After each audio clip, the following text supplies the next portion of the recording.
ibadah raya pada pagi hari ini, kita mulai dengan pengakuan bahwa pertolongan kita adalah di dalam nama Tuhan yang menciptakan langit, bumi, dan segala isinya, yang di dalam kasih dan kesetiaannya tidak pernah meninggalkan buah perbuatan tangannya.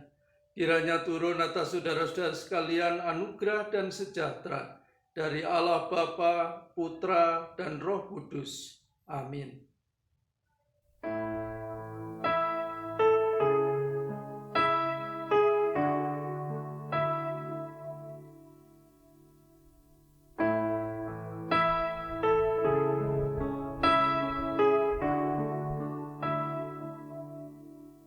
Ku berbahagia, yakin teguh, Yesus abadi, kepunyaanku. Aku warisnya, ku ditebus, ciptaan baru, Roh Kudus. Aku bernyanyi bahagia, memuji Yesus selamanya. Aku bernyanyi bahagia, memuji Yesus selamanya.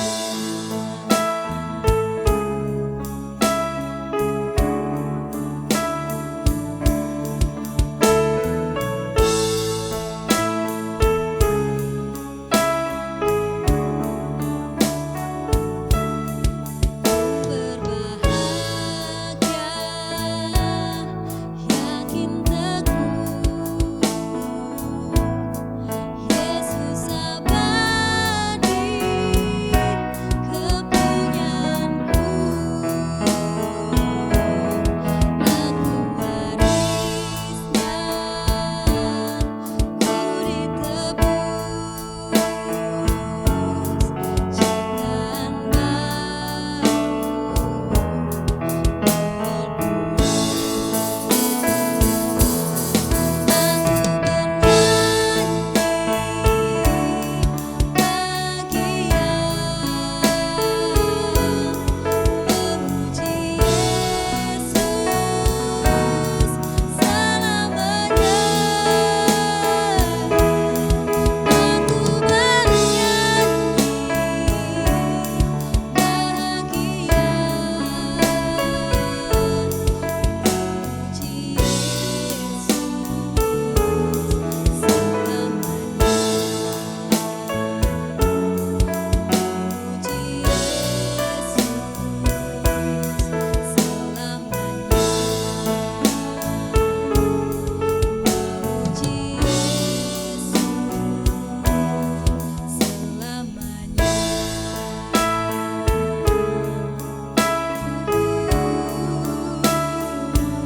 Saudara-saudara yang kekasih di dalam Tuhan, kita akan bersatu hati bersama-sama berdoa untuk firman yang akan kita renungkan pada kesempatan pagi hari ini.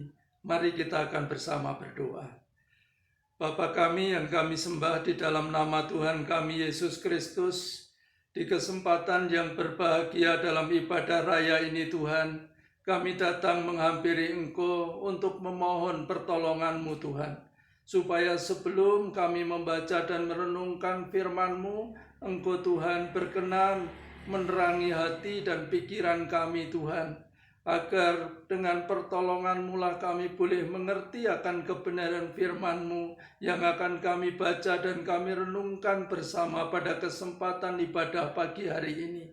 Mari Bapa, Engkau lawat kami, urapi kami dengan kuasa Roh-Mu yang kudus, agar kami semua jemaat-Mu boleh duduk dengan sejahtera, mengarahkan hati pikiran kami kepada Tuhan, sehingga kami dapat mengerti akan kehendak Tuhan dan setia melakukannya di dalam kehidupan kami sehari-hari.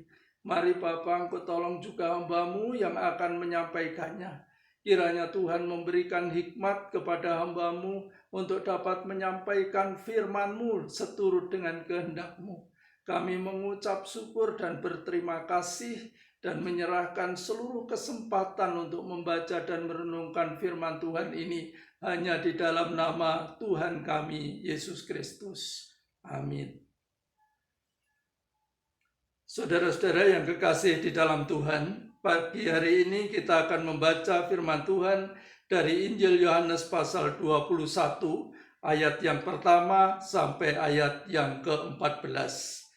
Demikian judul bacaan kita adalah Yesus menampakkan diri kepada murid-muridnya di pantai Danau Tiberias. Kemudian Yesus menampakkan diri lagi kepada murid-muridnya di pantai Danau Tiberias. Dan ia menampakkan diri sebagai berikut.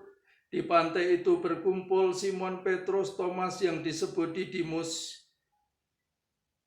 Nathanael dari Kana yang di Galilea, anak-anak Zebedius, dan 2 orang muridnya yang lain. Kata Simon Petrus kepada mereka, "Aku pergi menangkap ikan." Kata mereka kepadanya, "Kami pergi juga dengan engkau." Mereka berangkat lalu naik perahu, tetapi malam itu mereka tidak menangkap apa-apa. Ketika hari mulai siang, Yesus berdiri di pantai. Akan tetapi murid-murid itu tidak tahu bahwa itu adalah Yesus. Kata Yesus kepada mereka, "Hai anak-anak, adakah kamu mempunyai lauk pauk?" Jawab mereka, "Tidak ada." Maka kata Yesus kepada mereka, "Tebarkanlah jalamu di sebelah kanan perahu, maka akan kamu peroleh." Lalu mereka menebarkannya, dan mereka tidak dapat menariknya lagi karena banyaknya ikan. Maka murid yang dikasihi Yesus itu berkata kepada Petrus, "Itu Tuhan." Ketika Petrus mendengar bahwa itu adalah Tuhan, maka ia mengenakan pakaiannya, sebab ia tidak berpakaian. Lalu terjun ke dalam danau. Murid-murid yang lain datang dengan perahu karena mereka tidak jauh dari darat. Hanya kira-kira 200 hasta saja, dan mereka menghela jala yang penuh ikan itu. Ketika mereka tiba di darat, mereka melihat api, arang, dan di atasnya ikan dan roti. Kata Yesus kepada mereka, "Bawalah beberapa ikan yang baru kamu tangkap itu." Simon Petrus naik ke perahu, lalu menghela jala itu ke darat penuh ikan-ikan besar, 153 ekor banyaknya. Dan sungguh pun sebanyak itu jala mereka tidak koyak. Kata Yesus kepada mereka, "Marilah dan sarapanlah." Tidak ada di antara murid-murid itu yang berani bertanya kepadanya, "Siapakah engkau?" Sebab mereka tahu bahwa ia adalah Tuhan. Yesus maju ke depan mengambil roti dan memberikannya kepada mereka.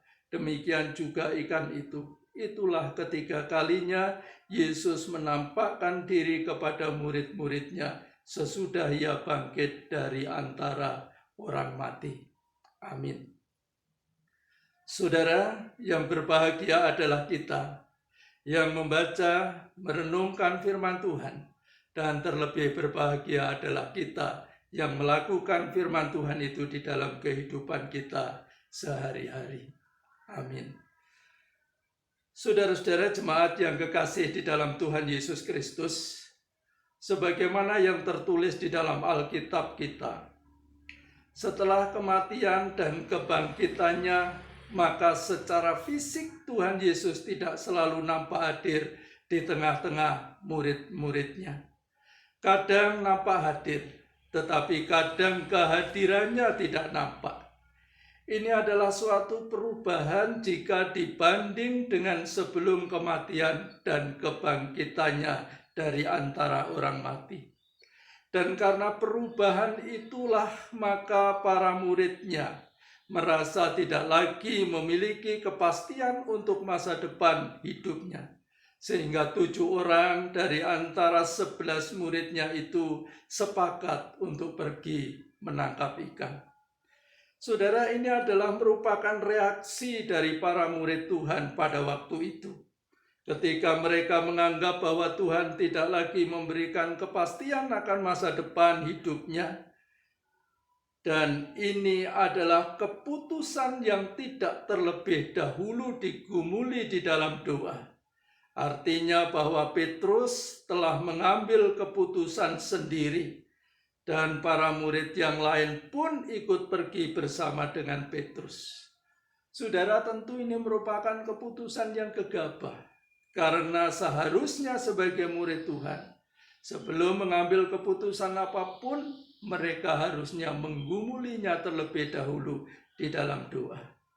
Dan yang aneh, saudara, dari 7 murid pada waktu itu yang berkumpul bersama-sama di tepi Danau Tiberias, tidak satu pun yang mau mengingatkan Petrus. Sehingga di dalam komunitas itu tidak ada sikap saling mengingatkan, saling menasihati satu dengan yang lain. Sehingga terjadilah keputusan itu diambil tanpa digumuli terlebih dahulu di dalam doa. Sebab mereka menganggap bahwa tindakan seperti itu adalah langkah yang tepat untuk masa depan kehidupan mereka. Sehingga mereka tidak perlu menggumuli di dalam doa terlebih dahulu. Tetapi saudara-saudara yang kekasih di dalam Tuhan, mari kita perhatikan bagaimana hasil dari keputusan para murid yang pergi menangkap ikan pada waktu itu. Ayat yang ketiga dalam bacaan kita ini memberikan penjelasan dengan jelas kepada kita. Kata Simon Petrus kepada mereka, "Aku pergi menangkap ikan." Kata mereka kepadanya, "Kami pergi juga dengan engkau."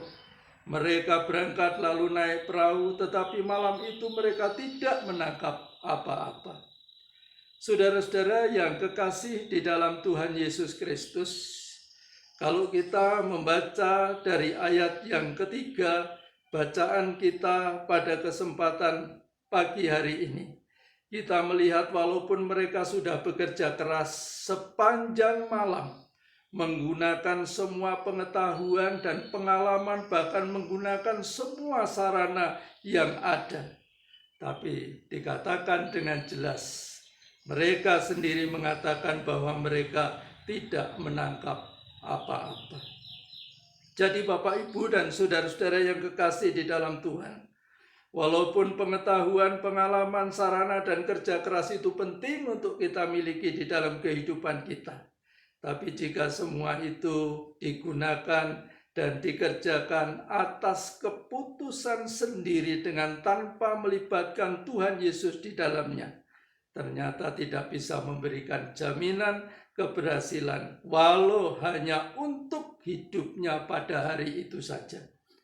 Saudara, ini adalah bukti bahwa sekalipun manusia itu punya pengetahuan, punya pengalaman, dilengkapi dengan berbagai macam fasilitas yang ada di dalam hidupnya, fasilitas yang modern sekalipun, bahkan bisa bekerja keras, tetapi manusia itu tetaplah sebagai makhluk yang terbatas. Pada hari Kamis 14 Mei 2020 yang lalu, di Indonesia ini telah dilaksanakan doa kebangsaan dan kemanusiaan yang dilakukan oleh lintas agama dan ditayangkan dalam TVRI. Kemudian malam harinya di kota kita yang kita cintai Malang ini juga dilaksanakan kegiatan malam pujian dan penyembahan yang diprakarsai oleh Berkat Malang Gema Kasih, yaitu BMGK.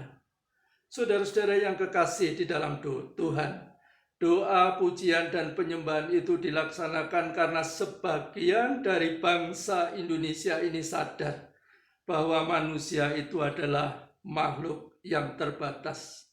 Sehingga untuk mengatasi wabah virus corona itu saja, saudara, ternyata tidak cukup hanya dengan pengetahuan, pengalaman, dan peralatan yang ada, tapi juga dibutuhkan pertolongan Tuhan yang harus dinyatakan melalui setiap doa, permohonan, pujian, dan penyembahan yang disampaikan oleh umatnya di negeri kita ini.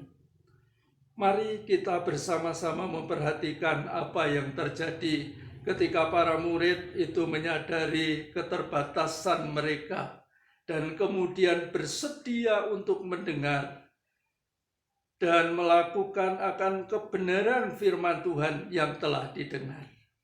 Saudara, kita akan membaca terlebih dahulu dalam ayat 4, ayat 6, dan ayat 11. Firman Tuhan mengatakan, ketika hari mulai siang Yesus berdiri di pantai.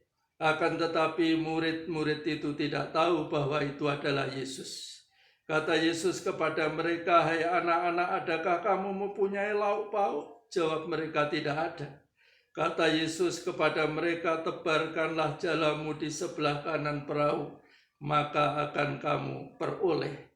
Lalu mereka menebarkannya dan mereka tidak dapat menariknya lagi karena banyaknya ikan. Ayat yang ke-11. Simon Petrus naik ke perahu lalu menghela jala itu ke darat, penuh ikan-ikan besar, 153 ekor banyaknya. Dan sungguh pun sebanyak itu jala mereka tidak koyak. Saudara, para murid yang ada ini, jika kita memperhatikan mereka, ternyata Tuhan itu adalah Allah yang sangat memperhatikan. Dan ketika mereka bersedia untuk mendengar dan melakukan firman Tuhan, para murid itu diperhatikan dan sekaligus juga diberkati oleh Tuhan lebih dari yang diharapkan.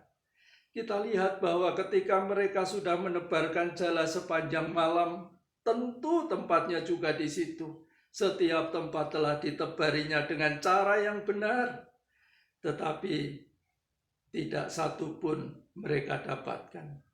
Namun ketika mereka bersedia mengubah cara hidupnya, mendengar dengan sungguh akan kebenaran firman Tuhan, dan kemudian melakukannya juga dengan sungguh dan dengan segenap hati. Saudara, kita melihat dengan jelas, sekali tebar, jala itu penuh dengan ikan-ikan, 153 ekor ikan besar didapatkan. Padahal di tempat yang sama dan sudah bekerja keras sepanjang malam, mereka tidak menangkap apa-apa. Di dalam ayat yang ke-9 dan 12a, firman Tuhan mengatakan demikian. Ketika mereka tiba di darat, mereka melihat api arang dan di atasnya ikan dan roti. Ayat yang ke-12 bagian A, kata Yesus kepada mereka, "Marilah dan sarapanlah." Saudara, Bapak Ibu yang kekasih di dalam Tuhan, ternyata Tuhan Yesus itu tidak hanya memberikan 153 ekor ikan besar-besar dalam tempo yang relatif singkat, tetapi Tuhan Yesus juga menyediakan makanan yang sesuai dengan yang dibutuhkan oleh para murid. Bukan hanya sesuai dengan kesenangan, karena Tuhan tahu bahwa yang disenangi itu belum tentu sesungguhnya adalah yang dibutuhkan oleh tubuh ini. Jadi ketika para murid menganggap bahwa pergi menangkap ikan adalah jalan keluar yang terbaik untuk masa depan kehidupan mereka, ternyata itu adalah keliru. Terlebih ketika mereka tidak menggumuli terlebih dahulu di dalam doa keputusan-keputusan itu. Tentu itu adalah hal-hal yang perlu diperhatikan secara serius. Tapi puji syukur kepada Tuhan karena di tengah-tengah kegagalan, di tengah-tengah kelelahan, kecapean, di tengah-tengah rasa lapar yang ada pada murid-murid, Tuhan Yesus justru hadir pada saat-saat semacam itu. Dan kehadirannya tidak hanya membawa damai sejahtera, tapi memberkati dan memberikan kecukupan terhadap yang dibutuhkan oleh para muridnya. Sehingga pemikiran bahwa Tuhan tidak lagi memikirkan masa depan adalah pemikiran yang salah. Bapak, Ibu, saudara-saudara yang kekasih di dalam Tuhan, sebenarnya bagi orang Kristen, bagi murid-murid Tuhan Yesus Kristus, Seharusnya tidak ada alasan untuk menjadi ragu, untuk menjadi bimbang, apalagi untuk menjadi tidak percaya terhadap perhatian dan pemeliharaan Tuhan Yesus. Mengapa, saudara? Ada beberapa hal. Yang pertama, karena manusia itu siapapun dia, termasuk kita orang Kristen ini, adalah makhluk Tuhan yang terbatas, yang tidak akan pernah berhasil dalam menyelesaikan masalah dalam hidup ini tanpa campur tangan dan pertolongan Tuhan.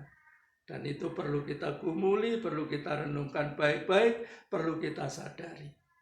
Kemudian yang kedua, yang perlu kita perhatikan adalah bahwa karena Tuhan itu selalu hadir menyatakan kasih dan kuasanya dalam memelihara umatnya seperti apapun situasinya.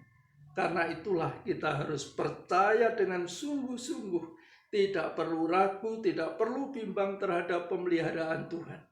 Sekali lagi, karena Tuhan itu selalu hadir, menyatakan kasih dan kuasanya dalam memelihara umatnya seperti apapun itu situasinya. Dalam waktu yang singkat Tuhan bisa mengubah kegagalan menjadi keberhasilan. Karena itu Bapak Ibu jemaat yang dikasihi oleh Tuhan Yesus Kristus, percayalah dengan sungguh-sungguh kepada Tuhan. Dengarkanlah firman-Nya dan lakukanlah firman itu dengan setia di dalam kehidupan sehari-hari.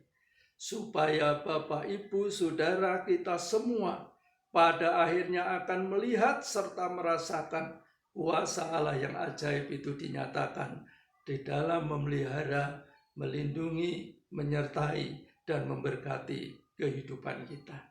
Kiranya Tuhan memberkati kita bersama dengan firman-Nya. Amin.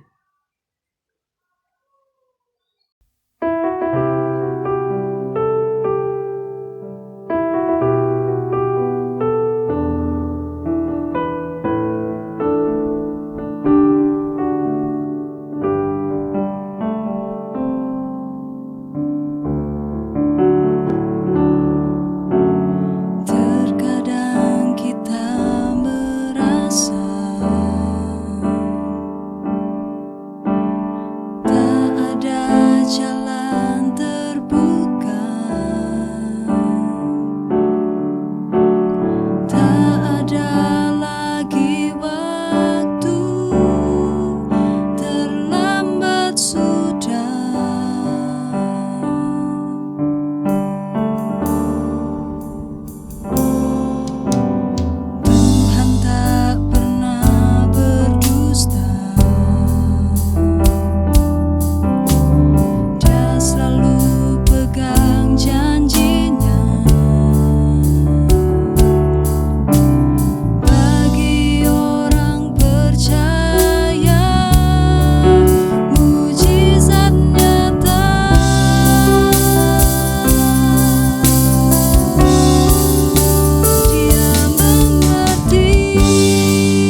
berdoa untuk firman Tuhan.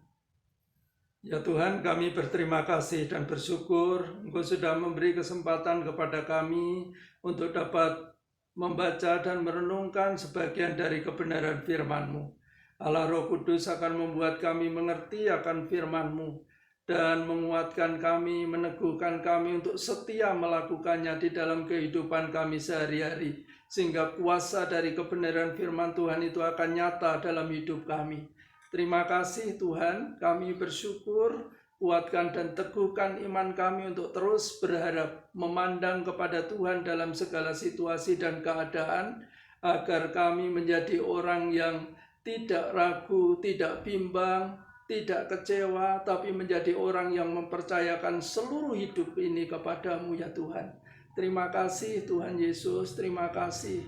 Kami mengucap syukur, kiranya Allah Roh Kudus yang akan menuntun perjalanan hidup kami dari hari ke hari, supaya kami dapat menjalani kehidupan ini seturut dengan kehendak Tuhan. Ya Tuhan, di kesempatan pagi hari ini kami juga mau berdoa, memohon kiranya Tuhan setiap hari akan melawat jemaat-jemaat-Mu, memberkati mereka, menghiburkan mereka yang susah, menyembuhkan mereka yang sakit, menguatkan mereka yang lemah, memberkati usaha dan pekerjaan yang ditekuni oleh setiap jemaat-Mu, sehingga tidak satu pun dari antara jemaat-Mu yang hidup berkekurangan, tapi setiap hari mereka akan hidup dengan berkecukupan. Kiranya Tuhan yang akan memberi penghiburan, dan biarlah semua jemaat juga saling menguatkan satu dengan yang lain untuk terus setia kepada Tuhan dalam segala keadaan. Terima kasih ya Tuhan, terima kasih. Kami juga berdoa untuk para majelis gereja, supaya semua majelis ditolong oleh Tuhan untuk tetap bersahati dalam melayani pekerjaan Tuhan. Sehingga dalam situasi yang sulit ini pun, Tuhan akan tetap membuat semua majelis benar-benar melakukan apa yang Tuhan kehendaki dalam hidupnya. Sehingga semua jemaat-Mu juga terpelihara melalui pelayanan yang dikerjakan setiap saat. Terima kasih Tuhan Yesus. Kami juga berdoa untuk gedung gereja GKMI dan pastori yang ada di Jalan Asah nomor 1. Tuhan mari Engkau lindungi, supaya setiap hari pemeliharaan-Mu dinyatakan terhadap gedung gereja dan pastori GKMI Ephatha. Sehingga gedung itu akan terpelihara dengan baik dan menjadi kesaksian yang membawa nama Tuhan dipermuliakan. Kami berdoa juga ya Tuhan untuk bangsa dan negara kami Indonesia ini. Tuhan yang akan memberkati bangsa dan negara kami Indonesia, supaya virus corona yang saat ini ada di negara kami dan ada di seluruh dunia ini, Tuhan yang akan membuat wabah ini segera berakhir, dan Indonesia akan dipulihkan menjadi negara yang aman, tentram, dan damai. Terlebih kota kami Malang dan Malang Raya, Tuhan juga akan melindunginya ya Tuhan, supaya kota kami tetap ada dalam pemeliharaan-Mu. Sehingga kota ini menjadi kota yang diberkati oleh Tuhan, dan Tuhan membuat banyak orang menjadi percaya dan menerima-Mu sebagai Tuhan dan Juru Selamat dalam hidupnya. Kami menyerahkan gereja-gereja-Mu di seluruh Indonesia, juga hamba-hamba-Mu yang setia melayani. Tuhan akan memberkati dan melindunginya untuk jemaat-jemaat-Mu dimanapun berada, dan hamba-hamba-Mu yang Kau tetapkan untuk melayani. Terima kasih Tuhan, kami mengucap syukur, berkatilah pemerintahan di negara kami, supaya ada kesatuan hati antara pemerintah pusat dengan pemerintah daerah.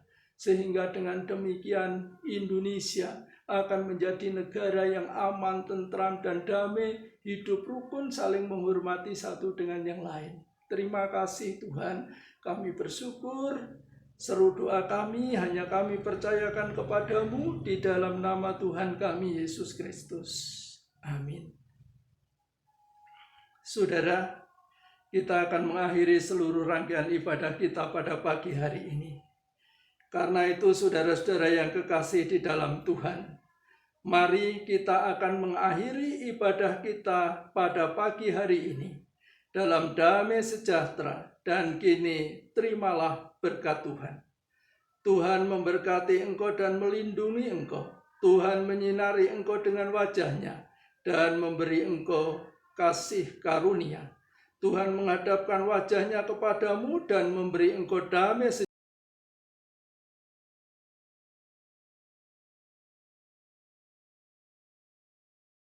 Salam Bapak Ibu dan saudara-saudara keluarga besar GKMI Ephatha. Hari ini kita patut bersyukur kepada Tuhan karena Tuhan masih memberi kesempatan kepada kita untuk bisa berbakti, bersekutu bersama-sama walaupun semua kita laksanakan di rumah kita masing-masing bersama dengan segenap keluarga.